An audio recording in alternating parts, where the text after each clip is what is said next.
Antoine Plancherel, j'ai 18 ans, je suis en 3e année d'apprentissage en électricien de réseau.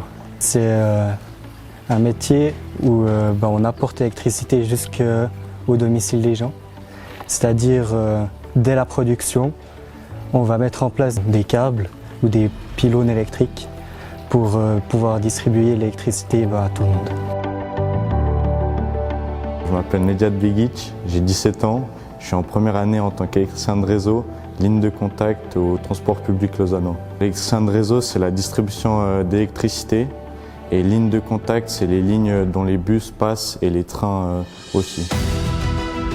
Ce qu'on fait concrètement, c'est les lignes de bus. Donc il y a les bus qui passent avec des perches accrochées sur la ligne que nous on entretient tous les jours au long de l'année.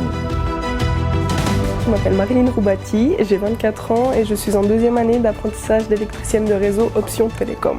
Pour moi, mon travail, ça consiste en fait à faire le travail d'électricienne, mais tout ce qui ne touche pas à l'électricité. C'est-à-dire que je vais toucher la fibre optique et le câble cuivre pour le téléphone principalement. Je suis en train de préparer pour faire une soudure de fibre optique. Et en fait, nous, on a toujours un câble d'alimentation qui arrive depuis la centrale qui envoie le signal. Et on a un câble de distribution qui va chez les clients. Et en fait, on doit faire une soudure entre les deux pour que le signal se fasse entre les deux. Et que le client à la maison, il reçoive le signal depuis la centrale. Vous arrivez à suivre la bobine? Oui, nickel, On est nickel. en train de tirer les câbles pour l'éclairage public.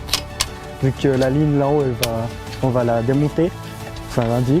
Du coup, on veut reprendre les lampadaires, donc on tire les câbles souterrains. Puis là, on a passé une tringle dans les nouveaux tubes pour pouvoir passer les nouveaux câbles dedans justement.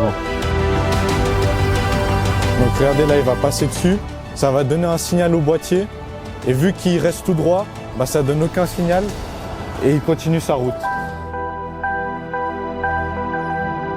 Dans ce métier, on peut dire que ce qui est passionnant, c'est qu'on est très utile. C'est-à-dire que sans nous, il n'y aurait pas de télécommunications à grande échelle. C'est-à-dire que la télévision, Internet, le téléphone, c'est tout grâce aux électriciens de réseau qui font de la télécommunication. Ce qui me passionne dans ce métier, c'est qu'on n'est jamais au même endroit. On est étendu sur 300 km de ligne et donc je trouve ça intéressant de ne pas toujours travailler au même endroit. Ce que j'aime faire tous les jours dans la ligne de contact, c'est vraiment qu'on est tout le temps dehors. On n'est pas sur la même place et c'est assez de travail physique et c'est ce que j'aime. Alors Antoine, on est ici dans le chantier. Ce qui me passionne, c'est tout ce qui est physique dans le métier, c'est très physique. C'est aussi très technique, il faut beaucoup réfléchir. Et puis on est dehors tout le temps, puis moi j'aime bien être dehors. J'aurais pas pu rester dans un bureau par exemple. Donc c'est tout ce que j'aime dans ce métier. Formation de CFC d'électricienne de réseau option télécom, c'est relativement récent et en fait il faut savoir qu'avant ça les gens touchaient à ça mais il n'y avait pas du tout de formation, ils apprenaient sur le tas. Alors la formation est très récente, ouais. Et on ne peut pas dire que c'est un métier qui est vieux parce que la fibre optique ça fait pas des décennies que ça existe.